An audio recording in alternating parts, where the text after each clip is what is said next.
I invited a Gold Star family member, Steve Nakui, the father of fallen Marine Lance Corporal Kareem Nakui. I've got to know him over the years, the State of the Union. I invited him to the State of the Union as my guest. And while Joe Biden tries hard to turn the page on the blood chapter of Afghanistan, it is people like him who work actively to make sure that the 13 service members killed by Biden's disastrous withdrawal from Afghanistan are not forgotten.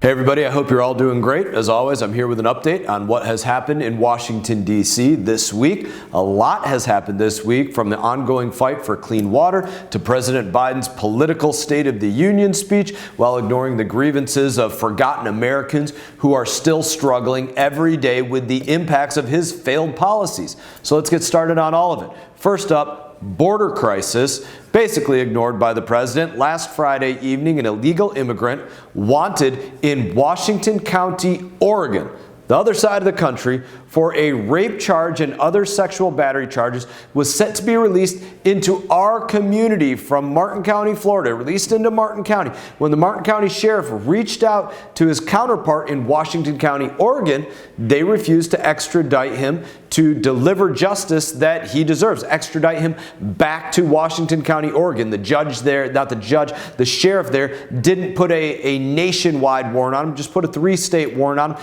didn't want to pay to get that guy back there. Now, when the office reached out to the Immigration and Customs Enforcement, ICE, they refused to detain him, claiming that there was no bed space for him. When the Martin County Sheriff used up all the ways that it could to stop this criminal from being released into our streets, the office alerted the public, and that's when the team and I stepped in. And after a call with ICE, it became apparent that they were not interested in taking up another illegal immigrant that, by the way, was set for final deportation from this country. That being set for final deportation wasn't good enough to pick this guy up. In fact, they denied the existence of the illegal immigrant's arrest warrant back in Washington County, Oregon, wouldn't acknowledge that. So my team went to the sheriff's office in person, got the arrest warrant sent over from Oregon, waived that arrest warrant to ICE, and that's what we had to do before ICE reluctantly went out and pick this immigrant back up. We had to physically go out there, get the warrant for them, put it in front of everybody because they didn't want to acknowledge that it existed. Now, while we were able to get this man rearrested, there are too many illegal immigrants walking free after committing crime here in America. Laken Riley, for example, was killed by the illegal immigrant who was arrested in New York, but after the blue state let him walk free, he went on to kill an innocent life. This is hurting too many American families, but what are the Democrats and President Biden doing? They're doing absolutely nothing. So let me tell you a quick another story about that night. That night, I actually reached out to the U.S. representative from Washington County, Oregon. Her name is Susan Bonamici. She's a Democrat, and I told her what was going on, that, they have a victim in their community, somebody that took the time to file a report on sexual assault and rape, and that individual was picked up in my community, but that her sheriff wouldn't have this person extradited back there, and maybe she would think about putting some pressure to get this illegal immigrant extradited back there so he could stand trial. Now, what was the response from this Democrat representative? It wasn't anything about the victim. It wasn't anything about whether there's justice that had to be served. Her response to me was literally this: Brian, we don't refer to them as illegal immigrants. We prefer to refer to them as undocumented citizens.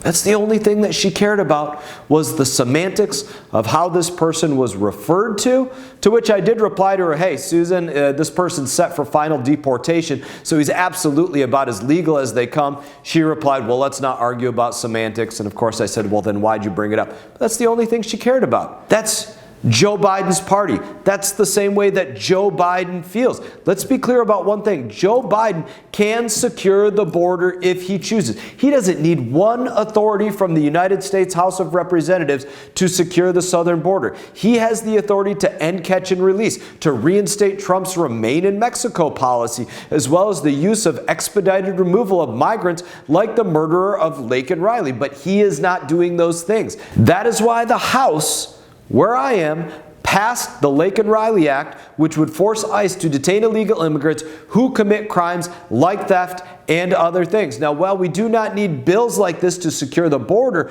we are doing it because Joe Biden won't do his job. That's why any of these bills are coming through the House. He could just do his job. Now, when this bill gets to him, he probably won't sign it. He won't pass it. He won't actually make it a law, so it will be an exercise in futility. But he could just do it. Congress is just trying to tell him, do your job.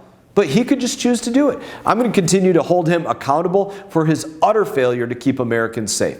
Now, speaking of the State of the Union address, I invited a Gold Star family member, Steve Nakui, the father of fallen Marine Lance Corporal Kareem Nakui. I've got to know him over the years, the State of the Union. I invited him to the State of the Union as my guest. And while Joe Biden tries hard to turn the page on the blood chapter of Afghanistan, it is people like him who work actively to make sure that the 13 service members killed by Biden's disastrous withdrawal from Afghanistan are not forgotten. Steve works to make sure that that happens. Now, keep in mind, Joe Biden has never honored those killed at the Abbey Gate to this day, still hails that withdrawal as a success instead of the catastrophe that it was. Now, during his speech, Steve Nakui was angered by Joe Biden's constant attempt to turn the page, while nobody in the Biden administration was demoted or dismissed to this moment. So he stood up and he yelled, "Abbey Gate," and the name of his son and his son's rank, just spoke, yelled it out. As a result of exposing this constant cover-up by the administration, Steve was arrested and detained at the U.S. Capitol Police Station. This goes to show you how the Biden administration is scared of Americans knowing the truth. The truth is that Joe Biden killed the 13 U.S. service members with his disastrous withdrawal, his lack of planning, his political objectives of trying to get out on September 11. It's no surprise that they were so afraid of the Americans knowing the truth that they had to arrest the hero's dad who wanted to speak out. This man, to speak about how much this man has lost, his son was killed. And on roughly the 1-year anniversary of his son being killed, his other son took his life because of grief of the loss of his brother. This family has paid in blood. And to think that he was arrested in the Capitol on the charge of demonstration, which this is the place that people are supposed to come to demonstrate, is the biggest disgrace and just beyond the pale of anything that I could have imagined. As the chairman of the House Foreign Affairs Subcommittee on Oversight and Accountability, I will continue to fight for these forgotten Americans and hold Biden accountable for this negligence and these cover-ups. I want to give one other update. I want to give an update on our fight for clean water in our community. Since the day that I stepped foot into Congress, I have fought to stop these harmful discharges into our St. Lucie. And after years of extensive effort to raise alarms on how our community is literally poisoned by federal bureaucrats, we finally got the Northern Estuaries Restoration Plan, or as we called it, NERP, signed into law in 2022. This was a first-of-its-kind bill that forced the federal government to develop a plan to build all of the infrastructure necessary to actually stop all discharges into our community. The Army Corps has gone rogue and failed to submit their first interim report on their progress under this law by December 23, 2023. They ignored the deadline. When we reached out to them to ask why, they told us they had no intention of complying with the law. I'm going to make sure that the Army Corps is not allowed to give Congress the middle finger when they're given orders to execute. And in that, I just tell you that it's always an honor to represent you. It's an honor to serve you. I hope that you all have a great weekend, and I look forward to seeing you all around. You all take care.